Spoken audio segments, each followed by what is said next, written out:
So my dear students, I welcome you all in this video lecture जिसमें हम समझने वाले हैं liberal nationalism in early 19th century in Europe.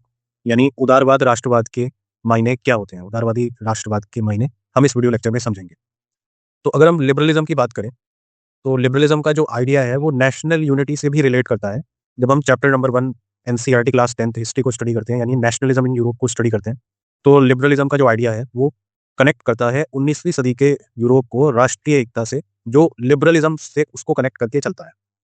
उदारवाद यानी liberalism, इसका हम जो टॉपिक है उसको 3 पार्ट्स में डिवाइड करने के बाद स्टडी करेंगे।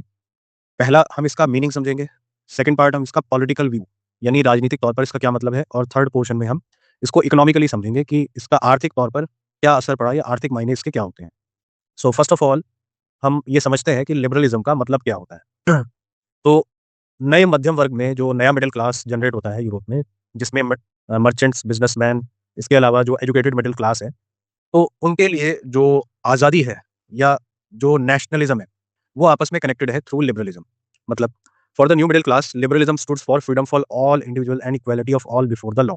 यानी उनका मानना है कि उदारवाद का मतलब है व्यक्ति के लिए आज़ादी और कानून के सामने सब बराबर है। अगर इसके पॉलिटिकल व्यू की बात करें, राजनीतिक तौर पर इससे हम क्या समझते हैं, तो राजनीतिक रूप से जो उदारवादी लोग हैं, लिबरलिस्ट हैं, वो मानते हैं कि एक ऐसी सरकार हो जो आम सहमति से बने। पॉलिटिकली ये एम्फसाइज करता है लिबरलिज्म उस कॉन्सेप्ट को जिसमें गवर्नमेंट बाय कंसेंट यानी चुनी हुई सरकार बने। Now let us discuss this aspect further. Political view को हम फर्दर डिस्कस करें तो लिबरलिज्म का जो आइडिया है वो पॉलिटिकल चेंज या पॉलिटिकल एस्पेक्ट से कैसे डील करता है। इसके 2 पार्ट हैं, end of autocracy and economic freedom. तो फ्रांस के बारे में हम स्टडी करेंगे। जब भी हम नेशनलिज्म यूरोप का कोई भी टॉपिक स्टडी करते हैं ना, तो उसमें फ्रांस क्वाइट ऑब्वियस है, वो आ ही जाता है। ठीक है, तो फ्रांस की क्रांति से उदारवादियों ने जो आपका कंजर्वेटिव्स थे, यानी जो ऐसे लोग थे जो राजतंत्र में बिलीव करते थे, ठीक, तो लिबरलिस्ट को उनके खिलाफ एक एंड ऑफ ऑटोक्रेसी का एक पूरा का पूरा स्ट्रक्चर देखने को मिला। यानी जब फ्रांस में रेवोल्यूशन होता है तो वहां पर ऑटोक्रेसी या राजशाही का खात्मा हो जाता है, और क्लर्जिकल जो प्रिविलेजेस है यानी बाय बर्थ जो जन्म से लोगों को सुविधाएं मिल रही थी वो खत्म हो जाती हैं, और एक कॉन्स्टिट्यूशनल लॉ के अकॉर्डिंग भी गवर्नमेंट चलाई जा सकती है। इस तरह का सिस्टम इंट्रोड्यूस होता है, a constitution and representative government through parliament. Now इसमें जो लिबरल्स हैं वो इकोनॉमिकली इसको कैसे समझते हैं, तो इकोनॉमिक फ्रीडम में वो बिलीव करते थे। इकोनॉमिक फ्रीडम में वो कैसे बिलीव करते थे कि लिबरलिस्ट का मानना था कि liberalism stood for freedom of market, यानी मार्केट में हर किसी को अपना प्रोडक्ट सेल करने का अधिकार हो, किसी भी तरह का उस पर कोई भी टैक्स या बैरियर इंपोज ना किया जाए, यानी abolition of state imposed tax, जो सरकार टैक्स लगाती है, और रेस्ट्रिक्शंस जो गुड्स के यानी सामान के एक जगह से दूसरी जगह मूवमेंट पर लगता है। क्लियर है? 19वीं सदी का जो उदारवादी युग था या उदारवाद जहां जन्म ले रहा था, उसमें निजी संपत्ति के स्वामित्व के बारे में भी वो बात करते हैं, यानी प्राइवेट प्रॉपर्टी का हमें अपना जो हमारी प्राइवेट प्रॉपर्टी है उस पर पूरा पूरा अधिकार होना चाहिए। Clear? Now let us discuss what were the obstacles, और रुकावटें क्या थी इकोनॉमिक ग्रोथ में। इस इकोनॉमिक ग्रोथ में या इस इकोनॉमिक डेवलपमेंट में क्या रुकावटें थी वो हम समझते हैं। तो let us discuss it with France again. तो फ्रांस में जो नेपोलियन का एडमिनिस्ट्रेशन था, फ्रांस में जो नेपोलियन का एडमिनिस्ट्रेशन था, उस एडमिनिस्ट्रेशन में काउंटलेस स्मॉल प्रिंसिपैलिटीज बनाई गई थी जो कि 39 स्टेट्स में डिवाइडेड थी। क्लियर? और ये आपका जो रीजन था ये जर्मनी से बिलोंग करता था। नेपोलियन के प्रशासनिक कदमों में छोटे-छोटे 39 स्टेट्स को महासंघ की फॉर्म में कन्वर्ट किया गया। ठीक?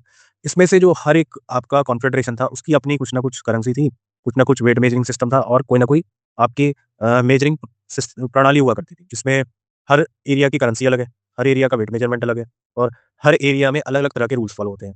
अब इससे जो हमारे लिबरल्स थे, उनका ये पर्सपेक्टिव था, उनका ये सोचना था, कि इतनी ज़्यादा करेंसीज़ और वेट मेजरिंग सिस्टम की वजह से हमें ट्रेड में प्रॉब्लम आ रही है। ये इकोनॉमिक डेवलपमेंट को रोक रहा है। जैसा कि इस स्लाइड में आप टॉपिक का नेम देख सकते हो, ऑब्स्टेकल टू इकोनॉमिक ग्रोथ।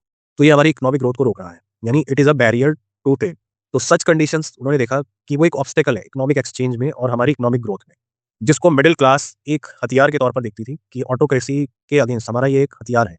अब ये आर्ग्यू करते हैं for the creation of United economic territory, यानी एकजुट होकर इन सारे जितने भी स्टेट्स हैं या पूरे यूरोप में जितने भी एरियाज हैं, सबको मिलाकर एक समान कानून बनाया जाए जिससे ट्रेड वेलफेयर हो सभी का। Clear? Not only for liberals but for all.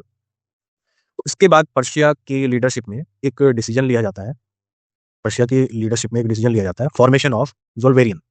इन 1834 एक कस्टम यूनियन जोल्वेरियन बनाया जाता है by the initiative of Persia, and most of the जो जर्मन स्टेट्स हैं वो इसको ज्वाइन करते हैं। नाउ इसका इम्पैक्ट क्या होता है? इसका इम्पैक्ट होता है कि यूनियन जो फॉर्म होती है वो अबॉलिश कर देती है ट्रेड बैरियर्स को, और जितनी ये करेंसीज थी इन सभी को रिमूव करके 2 और 3 करेंसीज में कन्वर्ट कर दिया जाता है। यानी ये जो नई इकोनॉमिक्स व्यवस्था थी, नई वाणिज्यिक व्यवस्था, इसके अकॉर्डिंग 1834 में जब जोल्वेरियन को बनाया गया, स्थापित किया गया, तो अधिकांश जितने भी जर्मन राज्य थे, उन्हें इस संघ का हिस्सा बनाकर जितने भी आपकी करेंसीज़ थी, उनको 2 और 3 करेंसीज़ में मुद्राओं की संख्या को कम करके 2 और 3 करेंसीज़ में कन्वर्ट कर दिया गया। इसके अलावा जो रेलवे का जाल था, उसको बढ़ाया गया, यानी रेल नेटवर्क को इम्प्रूव किया गया। लोगों के जो इकोनॉमिक राइट्स हैं, उसके बारे में ध्यान रखा गया और नेशनल यूनिटी को बढ़ावा मिला। उस समय जो पनप रही, जो आपकी राष्ट्रवादी भावनाएँ थी, उनमें आर्थिक राष्ट्रवाद की लहर को इसने मजबूत बनाया। So that's all in this lecture, जिसमें हमने what does liberal nationalism stand for इसको समझा, यानी उदारवादी राष्ट्रवाद होता क्या है।